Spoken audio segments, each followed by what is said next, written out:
Hey everyone, thanks for tuning in.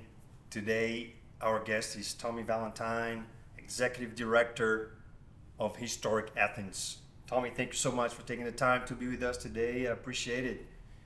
Let's start by telling us a little bit about yourself. Sure, thank you. So my name is Tommy Valentine. I serve as the Executive Director of Historic Athens. We are a 56-year-old 501c3 education and advocacy nonprofit here in Athens, Georgia, that focuses on local history, preservation, education, and community. And I was fortunate enough to be raised here in Athens. I've been here since I was 5 years old and have gotten to serve the city in a variety of ways. And it's a real pleasure to talk to you today. Fantastic. So, Historic Athens, you gave us a little bit of idea, but it's so vast. What kind of projects are you guys really engaged on? Sure. So, 56 years ago, in downtown Athens, what is now the Federal Building, that big The gray big building, the square, yeah. it was set to come into town, and in the process, it was going to squash the oldest house in Athens. And so, a grassroots group of people got together. They moved it to its current location, where it serves as the Welcome Center for Athens. Okay. Our organization was born, and in the 56 years since, we have worked to preserve places like the Morton Theater, the Linden House, Wow. the 19 local historic districts that help define Athens, the 54 or so local landmarks, the 68 or so National Register sites. But more than just the built environment, we also work to prevent folks from being displaced from their homes because those people often define the characteristics of their neighborhoods. Absolutely. We work to preserve naturally occurring affordable housing through our Hands on Historic Athens program. And we still run the Welcome Center today for the city. So it's a blend of education, it's a blend of advocacy, it's a blend of community events, and it's also a blend of like actual getting out there, roll up your sleeves, brick and mortar preservation. Fantastic. I had no idea it was that, I've known about Historic Athens, but really on the music side of it, where you guys promote the Porch Fest every year. I had no idea it goes really way more in depth than I previously known, so that's cool to know. Thank you. Let me ask you this, Tommy. What kind of motivates you to do what you do? Well, Athens is such a unique place, and even though there are so many issues here that need to be resolved, and even though there are so many problems that so many talented people are working on, quality of life matters, and how our cities look, the sense of place that they have, the sense of comfort that they give people. Think for a moment how much we're willing to invest in public art. Athens right now, any SPLOS project is required to have a certain set aside for public art. Okay. But the most recognizable public art we have in our communities are, it's the architecture, it's the homes that surround us, it's the neighborhoods that define our communities. True. And whether it's a community that is affluent or experiencing poverty, or regardless of socioeconomic status, everyone deserves the dignity, comfort, and pleasure of beauty and architecture and sense of place. And so I think that if I can wrap that up as an A, there's that. And then B, education matters. If we're going to take on the real problems in our community, we have to realize that we all share a common history, we share a common future, and one of the best ways to do that is to carefully detail the full story, warts and all, right, of our community, make sure that we're educating people on our shared heritage, and people are only going to want to preserve what they understand. And so that's why we work really hard to do education. So in a nutshell, we're all in this office, whether we're talking about our board of trustees, our staff, or our stakeholders, we're motivated to help keep Athens Athens, to highlight the best things here, and as development continues to unfold, to make sure that we don't lose the unique character that makes Athens Athens. Amazing, yeah. Now, if we go talk about all of that, what is your biggest challenge? I mean, yeah, I know you've got most likely plenty of challenges. Yeah, so even because of the community and money, right, interest, investment, and private interest. That's what I was thinking. Yeah, when you guys resources are certainly always an issue. We're a growing organization, and although we've grown a lot over the last 5 years, we still in many ways are understaffed compared to comparable organizations around the country. Okay. And so, you mentioned Porch Fest. A lot of our current activities are based around building a bigger tent, a bigger set of resources to allow us to do more work, whether that is promoting local historic tax credit projects. If you've ever seen Ponce City Market, that's a good example of a great tax credit project. We need more of those here in Athens. There's other programs that are more technical, like easement programs and so on. But I think in general, the biggest obstacle to progress is always understanding.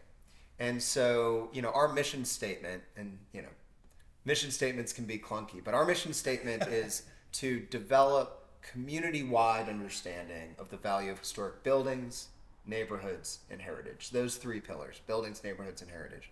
And I think that as we increasingly build that knowledge truly community-wide, especially through our new one-story initiative that concentrates on marginalized history and making sure that we're working unilaterally in all of our different parts of our community.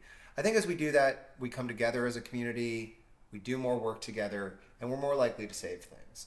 But yes, it is hard. Sometimes I get a call at 9 a.m. because bulldozers came out by surprise at 6:30 in the morning. And so sometimes you can't outpace that kind of thing. These days, though, any of your visitors can head over to historicathens.com, and under advocacy, they'll see our Athens Place in Peril list. And that's one way we've kind of addressed this challenge. Every year, every December, we accept nominations from the community to help identify key historic sites that are endangered. Okay. They can go visit the list of all of the past sites that have been inducted into that list and see what progress is happening. They can ask if they want to get plugged into any of those efforts. And, in a few weeks, we'll be premiering the next list, so the 2023 list. Fantastic. Now, anybody that's watching this video, how can they help the cause? Yeah, so there's a variety of ways. The old Southern church saying is time, talent, and treasure, and I think that we appreciate all of those things. Okay. We have volunteer committees that help guide our policy and our work. We have different committees for each of our initiatives, whether it's the Welcome Center, Hands on Historic Athens, whether it is the Place in Peril initiative. All these things have different groups of people working behind the scenes. I'd be remiss to leave out that we need donors. We have about 1,700 people here in Athens that have donated in the past. We have about 300 annual subscribers in the form of dues-paying members and partners. Okay. We recently launched a new partners program aimed at the corporate and institutional community, and you can find out details of that on the website. Okay. And so, we try to make it easy for folks to spend their time with us if that's what they want. If they're talented, we also have a board of trustees, and so we're always looking for folks that want to come serve on our committees and work towards being one of our trustees with the organization. And it's very likely in the coming year we're going to be posting new job positions, and so you can also come work with us. So there's a variety of ways to get plugged in. So just to make sure we got this right, it's historicathens.com? Yes, you can find us at historicathens.com or across social media. We're in every major social media platform on username Historic Athens. Historic Athens. Fantastic. Now, if we now switch gears and go from the working environment to a more personal level, you've been in Athens for a long time now. What do you like most about Athens? So personally, my theory on Athens is that there's something in the water that makes people very entrepreneurial. And I just love that everyone I meet in Athens is usually working on 2 or 3 ways to express that impulse. So you might meet somebody that's running a restaurant, but what they're really excited about is their band. Or you might meet somebody that is a government bureaucrat, but they paint portraits. And I think that blend of that bursting sense of the need to express itself. I mean, famously, that's what produced the music scene that we're famous worldwide. But it's one of the reasons why Porch Fest can afford to have, we had 203 bands this year. How many bands, how many communities have half that many bands, period? Yeah. So I just love that. I love that sense of expression. I love the scope of it. I love that everywhere you turn, there's history or a museum or a restaurant or historic site. Yeah, historic site. And so I think, having lived in other places, I always come back here for the same reason most people come back here, for the same reason that so many people graduate here, think they're going to leave, and end up staying. Yeah, it's just such a unique place, and it's, for lack of a better way, it's just a fun place to be. Awesome. Do you have a favorite restaurant you'd like to go? So I think it depends on the spot. day, and it depends on my taste. Yeah. I think the most overlooked restaurant in Athens is Los Reyes on Highway 29, which is a gas station. Right on the gas Mexican station. restaurant, Yeah, and- quick service, yes, great food, very affordable. They I know have exactly. they have gorditas rajas con queso that is phenomenal, and I feel like in all the I mean, Athens is spoiled in terms of Mexican cuisine. Cuisine, but Yeah. that is a spot I love to talk about. I also love so many restaurants. I love going to the Place. It just really depends on what meal and when. Yeah. The expat's phenomenal. We have interviewed folks that we go, what's your favorite restaurant? And really they go like, well, that depends on what I want to eat. That's right. Day, you know, I'm giving you these pretty really much- high class answers. If you catch me around 1 a.m., I'm going to tell you Little Italy. So I mean, it really just depends. Hey, Yeah. we're locals there. Yeah, We're very frequent. So Tom, to wrap it up, Mm-hmm. what was the defining moment that got you to where you at right now?